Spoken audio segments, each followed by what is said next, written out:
Salut, de retour sur la chaîne Parlons Maths. Cette fois-ci, nous nous retrouvons pour deux inéquations fonctionnelles. J'explique le principe. Nous avons deux inégalités et on doit trouver toutes les fonctions définies de R dans R qui vérifient ces deux inégalités. À l'occurrence, trouvons toutes les fonctions définies de R dans R telles que f de x plus y inférieur égal à f de x plus f de y qui est inférieur égal à x plus y. Donc nous allons structurer notre résolution en 3 points. On va déterminer d'abord f de 0, ensuite trouver les propriétés que doivent vérifier les fonctions candidates et ensuite nous allons déterminer f. Donc déterminons f de 0.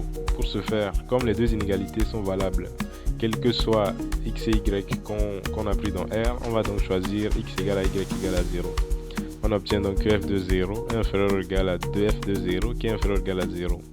Donc supposons par l'absurde que f de 0 est différent de 0.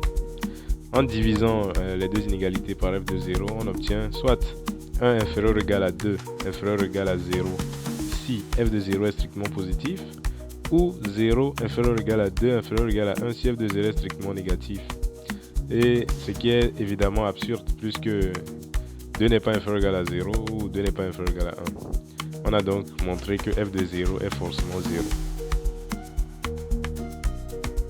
Point important, généralement pour les équations fonctionnelles ou les inéquations comme on l'a ici, on commence généralement par chercher à trouver f de 0.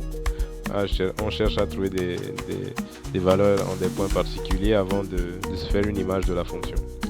Donc pour les équations fonctionnelles, je pourrais traiter d'autres dans le futur sur la chaîne. Maintenant qu'on sait que f de 0 égale à 0, on va essayer de trouver d'autres propriétés que doit vérifier la fonction. Donc pour ce faire, on va choisir y égale à moins x pour voir un peu ce qu'on a. On a donc que f de 0 est inférieur ou égal à f de x qui est inférieur ou égal à f de moins x qui est inférieur ou égal à 0. Or on sait que f de 0 c'est 0, on vient de le justifier. Donc on a que 0 est plus petit qu'une certaine quantité et la même quantité est plus petite que 0. Donc ce qui implique l'égalité. Donc f de x plus f de moins x égale à 0, ce qui veut dire que f de moins x égale à moins f de x. Donc f est impair, propriété importante qu'on met de côté pour le moment. On a de plus en plus de propriétés, donc continuons alors. Maintenant on va choisir y égale à 0. On a alors que f de x est inférieur ou égal à f de x inférieur à x.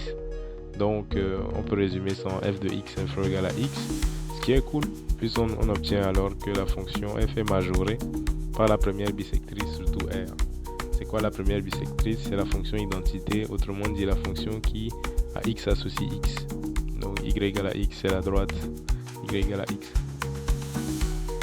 Vous devez certainement vous demander pourquoi on a choisi y égale à 0 ou pourquoi on a choisi y égale à moins x.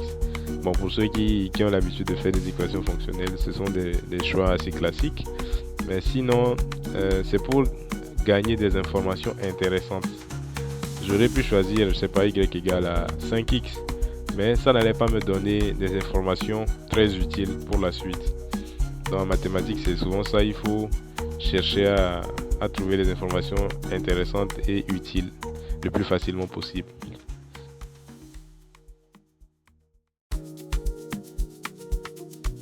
Qu'est-ce qu'on a? On a donc que f de 0 doit être égal à 0, f est impair et f est majoré par la fonction identité. Donc on va appliquer le fait que f soit majoré à la fonction identité, mais cette fois-ci à moins x. Avec x un réel quelconque. Donc on doit avoir que f de moins x est inférieur ou égal à moins x. Ce qui implique que x est inférieur ou égal à moins f de moins x. Or moins f de moins x c'est f de x. Donc qu'est-ce qu'on a? On a que x est inférieur ou égal à f de x. Or on avait justifié que f de x est inférieur ou égal à x. D'où l'égalité, ce qui veut dire que f de x égale à x. Et comme on peut le voir, f de 0 égale à 0. Ainsi, on a une seule fonction candidate qui est la fonction identité, f de x égale à x. Mais c'est pas fini, il faut vérifier que cette fonction vérifie bien les conditions de l'exercice. Parce qu'on fait un raisonnement par analyse-synthèse. Si vous voulez, dans une prochaine vidéo, je peux parler des différents types de raisonnements qu'on a en mathématiques. Donc, comme on fait un raisonnement par analyse-synthèse, il faut vérifier. Et la vérification est assez simple. Et skip donc nous permet de conclure que la seule fonction définie de R dans R qui vérifie les deux inégalités est la fonction identité.